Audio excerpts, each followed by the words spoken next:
Good morning, good evening, good afternoon. This is Professor Fleming here with the second in a series of lectures on change management for sustainability. In this lecture, we're going to look at going beyond Maslow.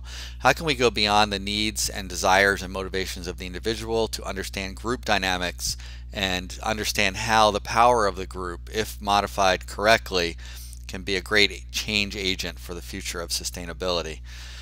And so we'll start with this diagram here, which I want you to take a very close look at. I'll take you through it really briefly. If you remember from previous lectures, here is Maslow's hierarchy of needs right here.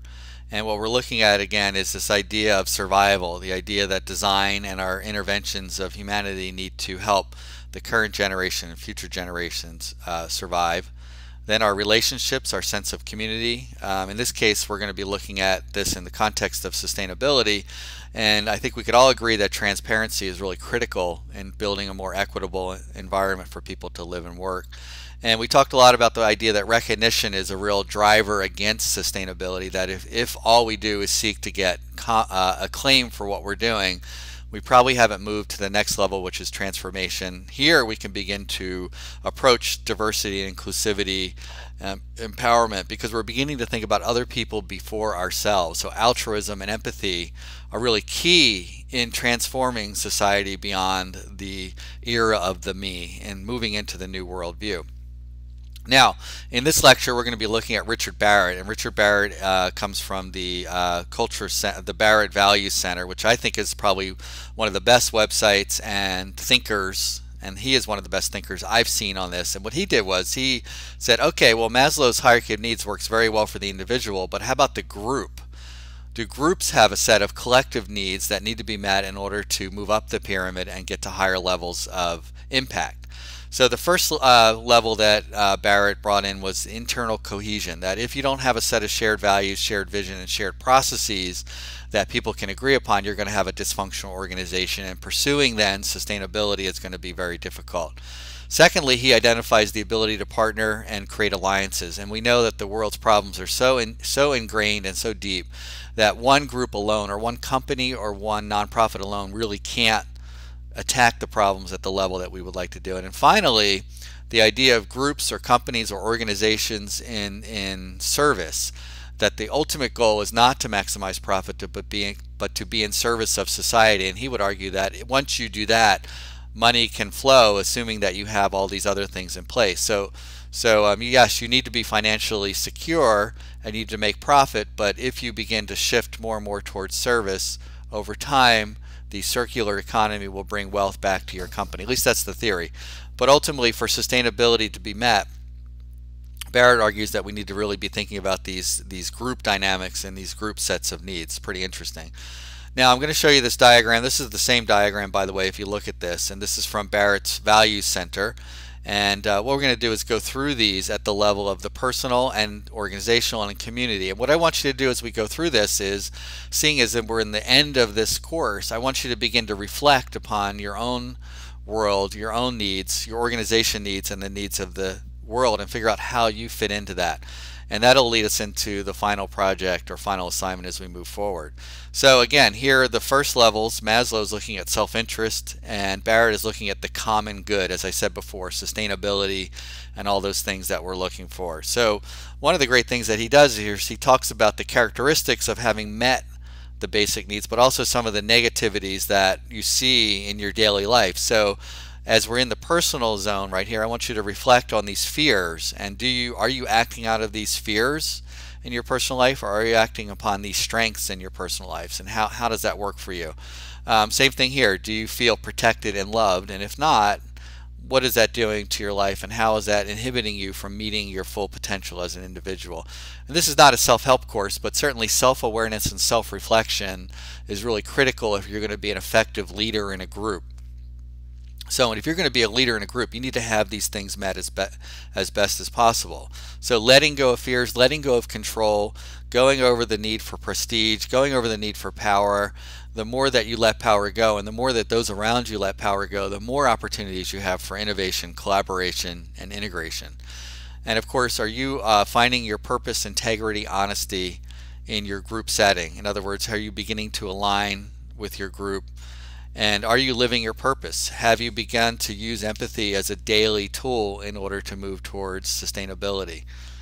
And finally, are you of service to society? How are you bringing compassion, humility, and forgiveness to the planet? These sounds kind of corny, sounds like hippie think, but if you look at corporations, more and more of these kind of things you'll see finding their way into the mission and vision statements, and certainly you'll find more and more people around you that think this way if you begin to think this way. It's pretty cool, actually. Now, in terms of the organization, financial viability is really critical, and of course safety of employees. So I talk a lot about saving the planet and doing good, and I also acknowledge, though, the need to have an economically viable company or nonprofit. That's really critical there. And then your positive relationships. What kind of work environment do you have? Are people working with each other and showing support for each other, or is there a lot of manipulation, blame, favoritism? If that's the case, then sustainability is going to be pretty tough. Are you running an efficient company? And this is going back to some of the lower right systems ideas that we talked about in integral theory. Or do you have a company that's full of bureaucracy, hierarchy, and confusion? And there you run into some major problems in terms of pursuing sustainability. Do you have a company that's self-reflective, that begins to think about goals and metrics and reflect upon how we can adapt and move forward to empower others in the company to meet those goals? Does your company have a strong sense of purpose that's been articulated very clearly?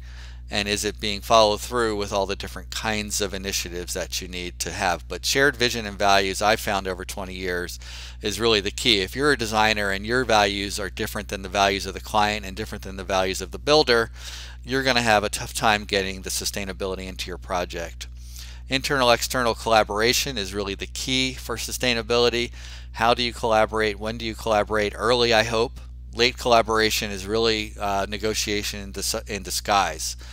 And then finally, service to humanity. How is your company organization providing value back to the rest of the world in addition to making its profits? Or is the pursuit of profit actually creating that service to society that's going to help in the long term?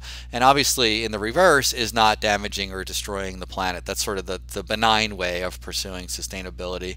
And from a global or national standpoint, in your terms of your national community, economic sustainability is key on the national level in order to pursue sustainability. We have a lot of countries right now that don't have economic stability, and so therefore it's really difficult to look at higher levels of sustainability when people aren't finding enough food to eat. Do we have a society based on inequality, discrimination, intolerance, hatred, or do we have a society based on conflict resolution, racial harmony, and focus on family and friends? Is there a sense of governmental effectiveness? Are people as a nation following laws? Is there national pride, or are we stuck in this elitism in the government structure that's stopping us from moving forward?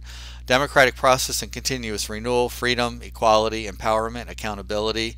These would seem to me to be key aspects of sustainability in terms of a sustainable sustainability, not sustainability imposed from above, but rather a sustainability that's co-evolved and co-developed. Shared vision and values across the national scale, that's going to be pretty hard, but you could imagine what the potential there would be. And then countries partnering with other countries to pursue sustainability initiatives. This is really a critical issue because biodiversity and bioregions span multiple countries and multiple borders.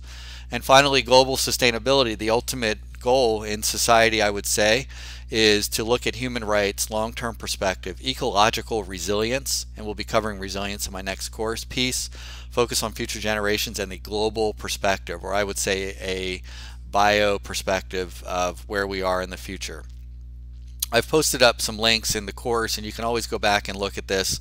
And I actually have a video posted by Mr. Barrett, who's probably more effective than I am in presenting this. But hopefully you can see the great power here in terms of organizing your activities at multiple scales to reach sustainability.